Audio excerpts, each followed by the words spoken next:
Are you looking to break out of your negative thought patterns? You've come to the right place.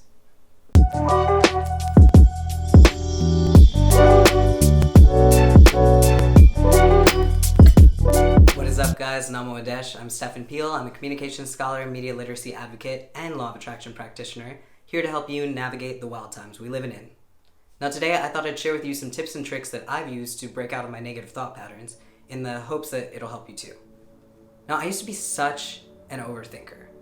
Like, so lost in thought that physically I would be there, but mentally off on a whole different level. Constantly anxious about what could go wrong, running through all the different ways a scenario could play out, trying to anticipate anything so that I was prepared. And that is a stressful way to live. And it was really difficult to make any decisions or take any actions in that state because I wanted to make sure that I had gone through every possible way a scenario could go down so that I was prepared if something bad did happen to not have to react to it at the moment. It seems silly now, but at the time I justified it by saying, well, I'm being responsible. You know, if I anticipate any problem that could possibly arise and account for it beforehand, then nothing could ever go wrong. But that's not even remotely how the world works, right? Because life can surprise you, but the brain does not like surprises. You know, it's evolved over hundreds and thousands of years with one purpose: to protect you. And while that was great when we were looking out for saber-toothed tigers while we were gathering berries, it's not so helpful in the modern day. Because the threats we fear in the modern day are more intangibles. We fear failure, rejection, heartbreak, judgment.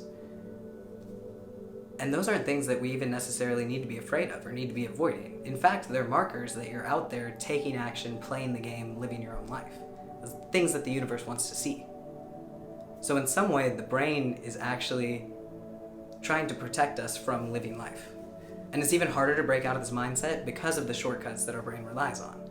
You know, our past behaviors and thoughts, those are all hardwired into our brain. So when something triggers us or asks for a reaction, our brain's gonna naturally go down that same pathway that it's used to.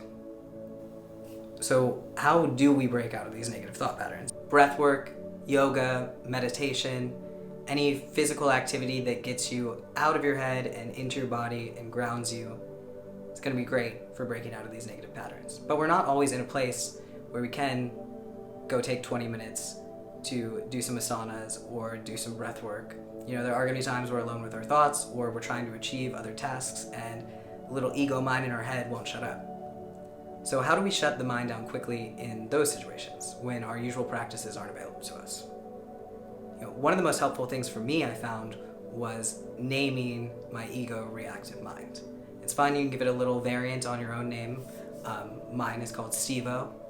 So when my mind says some out-of-pocket shit and starts berating me or telling me these untrue stories based on random things it trudged up, I just tell it, hey, calm down, Steve-O. Not going to talk about that right now, Steve-O. You know, I'm actually trying to do this other thing, so we're going to hold off on that. No shade to Steve-O. I think he's doing really well for himself. I just find that my ego mind is more of like a 2004 Steve-O energy. And if naming your ego doesn't work for you, you can think of it more as a radio or a television switch and turn the dial or change the channel. When you don't want to engage with a thought, you can, if you're more of a type A personality, you can schedule time to worry. You know, if you're in the middle of your workday and this persistent thought is nagging at the back of the mind, just tell your ego, no, you know, we'll worry about that for half an hour at 5:30. And then by the time 5:30 comes around, you probably won't even want to worry anymore. You know, one of the most powerful ways I reframed my mind is a pretty simple idea. You are not your thoughts. Now, if that sounds strange to you, you're like, no, I'm an individual consciousness in a body. I am my thoughts. Think of it this way. You're laying there trying to fall asleep. Something pops up into your head. Maybe something embarrassing you did. Maybe something hurtful you regret saying. And then what happens? The mind attaches a story to that. You're a terrible person. And then another you jumps in to defend yourself. I'm not a terrible person. This is what actually was happening in this scenario, or this is what I meant, and these are all the good things I've done, blah, blah, blah, blah, and now you're down the rabbit hole engaging. Then again, there's a third you that is observing this whole interaction, wishing the racing thoughts would just stop so that you could fall asleep. So which you are you? 1, 2, 3? All three? None? You know, it's best to be the third person in that scenario. Be the observer. You know, when we meditate, we're working on being the observer. Observing our breath, observing our body, observing our thoughts. We acknowledge them, and then we let them go. So you can do that too. If you're trapped in a negative thought pattern, just acknowledge, as you would in meditation, oh, I'm thinking, that was a thought, and let it go. The same way you would just mindlessly scroll through social media when you're bored. You're not even liking anything. Oh, people are saying things. This existed. You can have the same detachment from your own thoughts. It's this detachment that allows you to stand back, become the observer, and witness what's going on in your mind without getting too wrapped up in the story. Well, thank you guys so much for watching. I hope you found some content in this video helpful. Be sure to comment below if you've tried any of these techniques in the past. I'd love to hear how they work for you.